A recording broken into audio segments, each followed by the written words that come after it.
Friends, welcome back to my channel.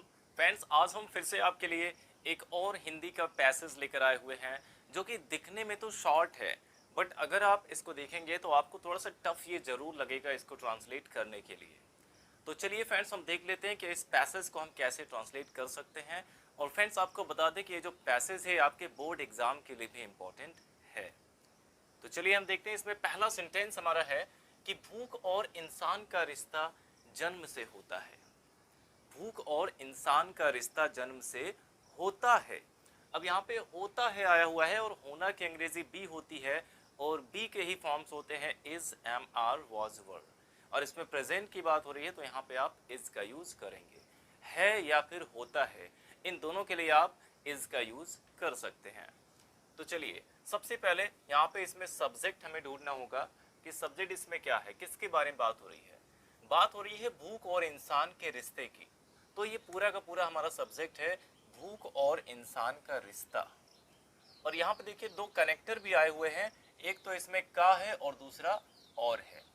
तो अगर कुछ कनेक्टर्स आए होते हैं तो हम पीछे से अंग्रेजी लिखना शुरू करते हैं, पीछे से मीनिंग रखते हुए आगे की ओर आते हैं। तो सबसे पहले यहाँ पे आपको रिश्ता की अंग्रेजी लिखनी होगी, द रिलेशन।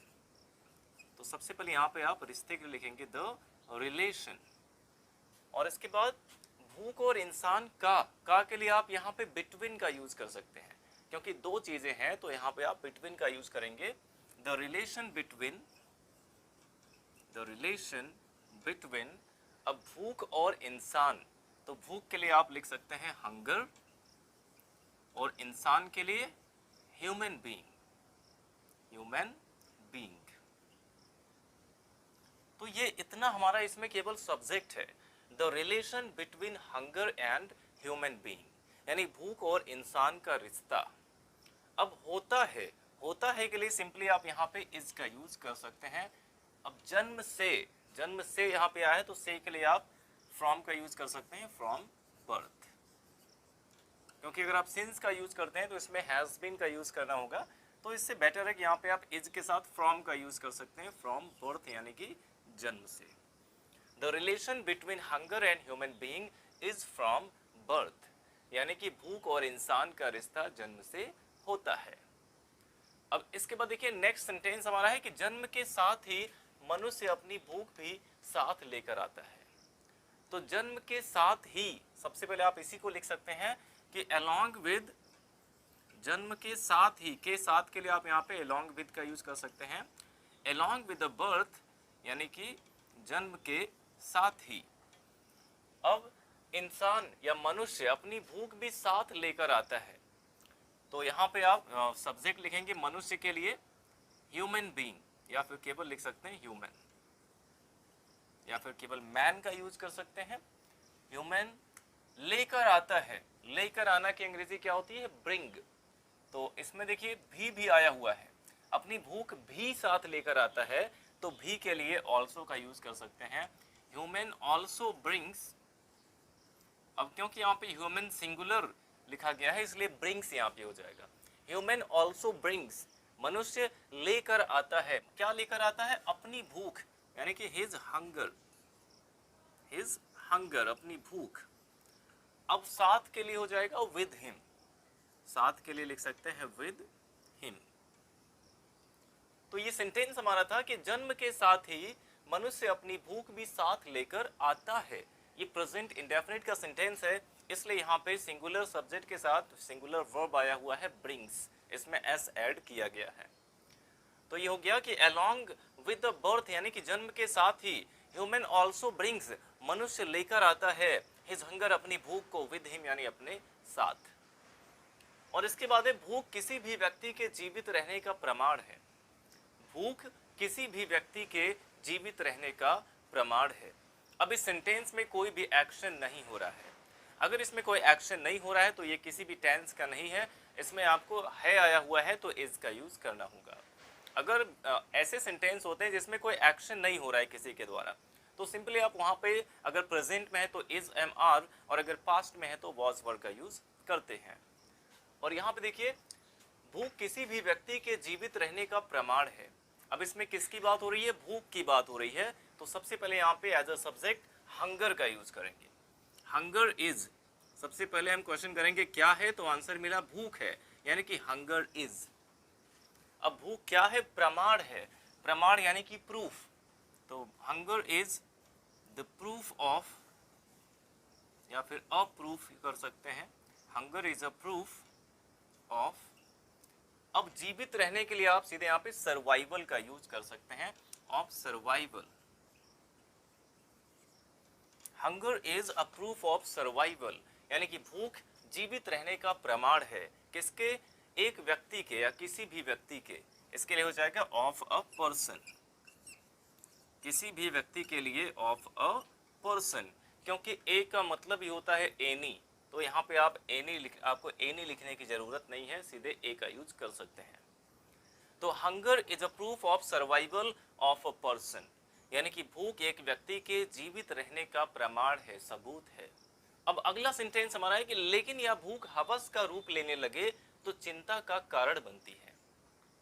अब यहाँ पे आपको थोड़ी सी डिफिकल्टी हो सकती है, लेकिन यह भूख हवस का रूप लेने लगे, तो इसका मतलब है कि लेकिन जब यह भूख हवस का रूप लेने लगे, तो लेकिन के लिए यहाँ पे हो जाएगा बट व्हेन, लेकिन जब यह भूख यानी कि दिस हंगर, और रूप लेना की अंग्रेजी क्या होती है, टेक फॉर्म। रूप लेना के लिए आप टेक फॉर्म का यूज करते हैं। तो बट व्हेन दिस हंगर, लेकिन जब यह भूख रूप लेने लगे, यानी कि स्टार्ट्स टेकिंग,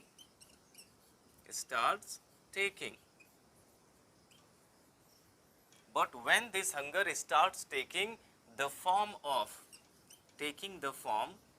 यानी कि रूप लेने लगे, किसका रूप लेने लगे, हवस का, और हवस का मतलब ग्रीड है, तो का के लिए आप यहाँ पे ऑफ का यूज करेंगे, ऑफ ग्रीड।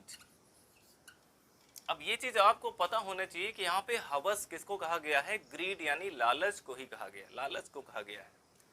तो जाएगा बट व्हेन दिस हंगर, लेकिन जब यह भूख starts taking the form of greed, यानी कि हवस का रूप लेने लगे, तो चिंता का कारण बनती है, तो चिंता का कारण बनती है। तो के लिए वहां पे सिंपली केवल कॉमा का ही यूज करेंगे, क्योंकि व्हेन के साथ हम देन का यूज नहीं करते हैं, तो केवल कॉमा वहां पे लगा देंगे।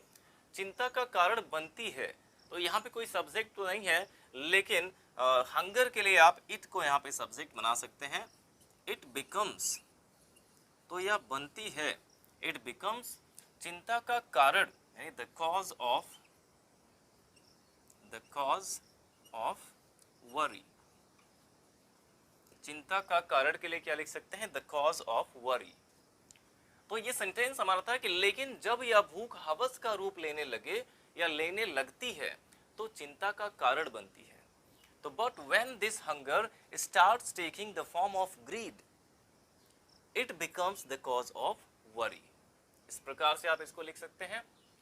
नेक्स्ट सेंटेंस इसमें है कि किसी की बेइंतहा लालच दूसरे की मुसीबत का सबब बन जाती है।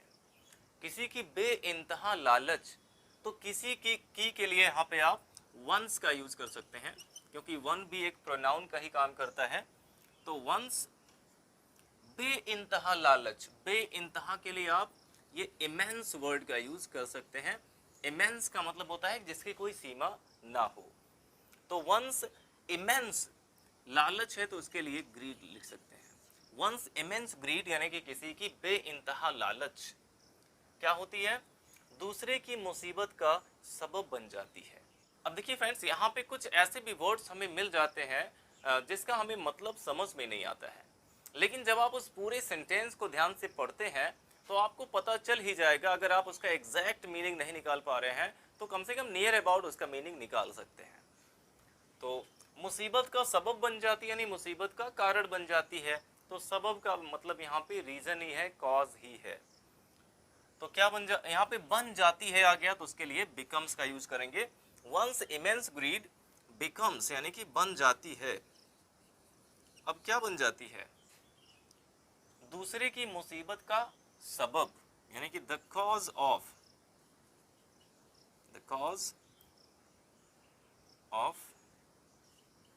अब दूसरे की मुसीबत है तो यहाँ पे अदर्स ट्रबल कर सकते हैं, अदर्स ट्रबल। ट्रबल का मतलब मुसीबत होता है। तो वंस इमेंस ग्रीड, किसी की बेइंतहा लालच, becomes the cause of others trouble, दूसरे की मुसीबत का सबब बन जाती है। इस तरीके से आप इसको ट्रांसलेट कर सकते हैं। अब इसके बाद लास्ट सेंटेंस इसमें है कि भूख और भूखमरी असमानता का सूचक है। अब असमानता का सूचक क्या है? भूख और भूखमरी। तो भूख की अंग्रेजी क्या होती है? हंगर, हंगर एंड भूखमरी को कहते हैं स्टारवेशन, हंगर एंड स्टारवेशन, यानी कि भूख और भूखमरी। अब यहाँ पे दो चीजें हो गई, हंगर और स्टारवेशन। अब दो चीजें हो गई तो इसके साथ प्लूरल वर्ब भी आना चाहिए, और सूचक है इसमें आया हुआ है तो इज एम आर का यूज करेंगे, और ये इसमें एंड बीच में आया है तो ये प्लूरल हो गया, इसलिए यहाँ पे आर का यूज करेंगे। अब क्या है? सूचक है। सूचक को हम कह सकते हैं indicators, are indicators of, are indicators. अब किसका सूचक है? असमानता का, यानी कि ऑफ इनइक्वालिटी। यहाँ पे द का भी यूज कर देंगे, आर द इंडिकेटर्स ऑफ, असमानता को क्या कहते हैं? इनइक्वालिटी कहते हैं। तो ये हो जाएगा hunger and starvation are the indicators of inequality, यानी कि भूख और भूखमरी असमानता का सूचक है। तो इस तरीके से फ्रेंड्स आप इस पूरे पैसेज को ट्रांसलेट कर सकते हैं, और आई होप कि ये जो देखने में आपको टफ लग रहा था पैसेज, अब ये आपके लिए बिल्कुल ईजी हो गया है। अब आप चाहें तो इसका स्क्रीनशॉट ले सकते हैं, और ये जो हिंदी का पैसेज है इसको आप नोट करके खुद से ट्रांसलेट जरूर करें, और अगर उसमें कोई भी प्रॉब्लम होती है तो आप हमें कमेंट बॉक्स में पूछ सकते हैं। तो वीडियो अच्छा लगा हो तो लाइक करिएगा, और अगर आप ऐसे ही और वीडियोस देखना चाहते हैं तो हमारे चैनल को सब्सक्राइब जरूर करें।